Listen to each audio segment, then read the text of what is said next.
সেই জাদুৰ দ্বাৰা তোমাৰ এই প্ৰতিভা আছে, এই প্ৰতিভাৰ দ্বাৰা সেই পাহাৰটো এই ৰাজদৰবাৰত আনি দেখুৱাই দিয়া আৰু নহলে তোমাৰ মৃত্যুদণ্ড এইটো খাটাক। এতিয়া যাদুকৰে চিন্তা কৰিছে মই যদি আনিব নোৱাৰো তেনেহলে ৰজাই মোৰ মৃত্যুদণ্ড দিব। আৰু ৰজাই যি কৰিম বুলি কয় সেইটো খাটাক হয়, তাতে কোনো কম্প্ৰমাইজ নাই। আৰু মই কৰো বুলি সবে জানে, এতিয়া নোৱাৰো বুলি ক'লেও মোৰ মৃত্যু হ'ব। এখানে কি কৰিব পাৰি? সি কৈছে जरूर महाराज, मैं जरूर करके दिखा दूंगा, पहाड़ को ये दरबार में लाके खड़ा कर देता हूँ। बोले ठीक है লৈ আহা। এতিয়া সি মন্ত্ৰ মাৰি আছে, যাগযজ্ঞ কৰি আছে, কৰি পেলাই হো হো পাহাড় আজা, পাহাড় আজা, হো হো আজা, হো হো আজা, হা পাহাড় নাহে। আকো মন্ত্ৰ গাই আছে, হো হো পাহাড় আজা, হো হো পাহাড় আজা, হা হা হা বুলি কয় পাহাড় আজা, হা পাহাড় আৰু নাই।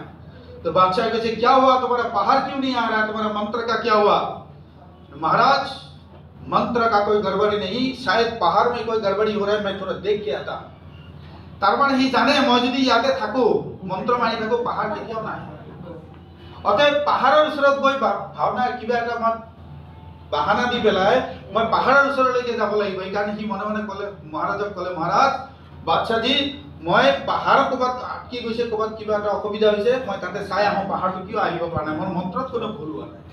বলে ঠিক আছে বুলি কৈ সি টালি টোপলালৈ পাহাড়ত ক'ত আৰু পাহাড় আনিবলৈ যায় সি পলালে।